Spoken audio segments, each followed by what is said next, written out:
दुनिया में सिर्फ 9 देश हैं जो पल भर में धरती का नक्शा बदल सकते हैं। एक बटन दबाते ही आसमान आग में बदल जाएगा। तो आइए जानते हैं कौन है ये 9 परमाणु ताकतें जिनके पास इतने न्यूक्लियर हथियार हैं और कितने हैं, और भारत इन देशों की रेस में कहां खड़ा है। कभी ईरान और इजराइल की बमबारी ने पूरी दुनिया को तीसरे विश्व युद्ध के डर के साए में ढकेल दिया। उस समय अमेरिका ने भी मोर्चा संभालते हुए दावा किया कि उसने तेहरान के सभी परमाणु ठिकाने तबाह कर दिए, लेकिन ईरान ने इन दावों को झूठा बताया। सवाल ये है कि दुनिया के पास कितने परमाणु हथियार हैं जो बचे हैं। Stockholm International Peace Research Institute यानी SIPRI की ईयरबुक 2025 के अनुसार जनवरी 2025 तक दुनिया के 9 देशों के पास मिलाकर 12,241 परमाणु हथियार हैं। इन देशों में भारत का नाम शामिल है। रिपोर्ट में कहा गया है कि वैश्विक तनाव के बावजूद कई देश अपने न्यूक्लियर प्रोग्राम को अपग्रेड कर रहे हैं। जहां एक तरफ रूस यूक्रेन युद्ध और मध्य पूर्व में जारी संघर्षों के बीच परमाणु हथियारों से दूरी बनाने की बात की जा रही है, वहीं दूसरी तरफ इनकी संख्या लगातार चिंता बढ़ा रही है। रशिया इनमें सबसे ऊपर है। परमाणु हथियारों की संख्या 5,459, कुल वॉरहेड्स लगभग 5580, एक्टिव हैं 1600 और मुख्य मिसाइलें हैं RS-28 सरमाद, इस्कांदर, बुराई क्लास सबमरीन। दुनिया का सबसे बड़ा न्यूक्लियर आर्सेनल, सोवियत यूनियन की विरासत आज भी कायम है। दूसरा, अमेरिका। परमाणु हथियारों की संख्या कितनी? 5,177, कुल वॉरहेड्स 5,044, एक्टिव 1700, मिसाइलें Minuteman 3 ICBM, Trident 2 SLBM, B2 spirit bomber, सबसे advance delivery system, triad power यानी जमीन, समंदर और आसमान तीनों पे हमला करने की क्षमता। तीसरे नंबर पर है चाइना। परमाणु हथियारों की संख्या है 600, कुल वॉरहेड्स 500 और ये बढ़ते ही जा रहे हैं। रणनीति नो फर्स्ट यूज पॉलिसी। मुख्य मिसाइलें हैं DFO-1, ICBM, JL-3, SLBM। Hypersonic हथियारों पर भी इन्वेस्टमेंट चाइना ने बढ़ा दिया है। चौथे नंबर पर है फ्रांस। परमाणु हथियारों की संख्या है 290, कुल वॉरहेड्स 290। मुख्य ताकत सबमरीन और एयर लॉन्च सिस्टम। यूरोप की स्वतंत्र न्यूक्लियर डिटरेंस फोर्स।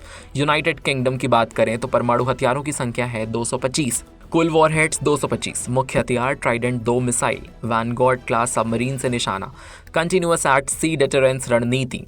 अब है भारत। परमाणु हथियारों की संख्या 180, शक्ति प्रदर्शन और आत्मनिर्भरता के साथ, कुल वॉरहेड्स 170। नीति नो फर्स्ट यूज। मुख्य मिसाइलें अग्नि 5 ICBM, Arihant class SSBN। Bharat की न्यूक्लियर ताकत balance, credible minimum deterrence. Pakistan खाने को रोटी नहीं है पर हथियार ठीक ठाक हैं। परमाणु हथियारों की संख्या 170, कुल वॉरहेड्स 170। नीति फर्स्ट यूज पॉसिबल, मिसाइलें शाहीन, बाबर, नसर। इजराइल परमाणु हथियारों की संख्या 90, कुल वॉरहेड्स 90। एम्बिग्यूटी पॉलिसी के साथ नीति ना तो स्वीकार ना इनकार, परमाणु शक्ति की पुष्टि नहीं पर क्षमता सबसे ज़्यादा। और आखिरी में उत्तर कोरिया। परमाणु हथियारों की संख्या 90, कुल वॉरहेड्स 50। नीति आक्रामक प्रदर्शन और धमकी रणनीति, ताकत कम है लेकिन अस्थिर व्यवहार के साथ। दुनिया के 9 परमाणु देश सिर्फ शक्ति का प्रतीक नहीं है बल्कि जिम्मेदारी की भी सबक है। इन हथियारों की गिनती भले ही हजारों में हो, मगर असली ताकत इस बात में है कि ये उन्हें इस्तेमाल ना करें। आज के दौर में जब टेक्नोलॉजी और हथियार एक क्लिक की दूरी पर हैं, न्यूक्लियर पॉलिसी सिर्फ सुरक्षा का नहीं बल्कि संतुलन और संयम का खेल बन चुका है। भारत इस दौड़ में भले ही छठे स्थान पर हो, लेकिन उसकी नो फर्स्ट यूज नीति उन्हें बाकियों से अलग और जिम्मेदार बनाती है। ये बताती हैं कि परमाणु शक्ति सिर्फ डर दिखाने की नहीं बल्कि शांति बनाए रखने की ताकत को बना सकता है। आखिरकार इन बटनों के पीछे सिर्फ हथियार नहीं है, पूरी इंसानियत की उम्मीद और इंसानियत का अस्तित्व भी छिपा हुआ है। दुनिया की ये 9 परमाणु शक्तियां सिर्फ हथियारों की दौड़ नहीं चला रही, ये उस डर का संतुलन बनाए रखी हैं जो किसी बड़े युद्ध को रोकता है। न्यूक्लियर पावर अब ताकत की नहीं, संयम की परीक्षा बन चुका है। हर देश के पास बटन तो है पर सच्ची शक्ति उसी के पास है जो उसे दबाने से खुद को रोक सके। यही संतुलन आज दुनिया को तीसरे वर्ल्ड वॉर के साए से दूर रखता है। भारत इस संतुलन की कहानी में एक जिम्मेदार शक्ति के रूप में उभरता है, जिसकी नो फर्स्ट यूज नीति बताती है कि शक्ति का असली अर्थ विनाश नहीं, विश्व शांति और स्थिरता की रक्षा है। और हमारा मंत्र है वसुधैव कुटुंबकम, संपूर्ण विश्व है हमारा परिवार। आज हम दुनिया आग और महत्वाकांक्षा के बीच झूल रही है, जब भारत जैसे देश ये याद दिलाते हैं कि असली ताकत हथियारों में नहीं बल्कि शांति की नीति और विवेक की क्षमता में छिपी है।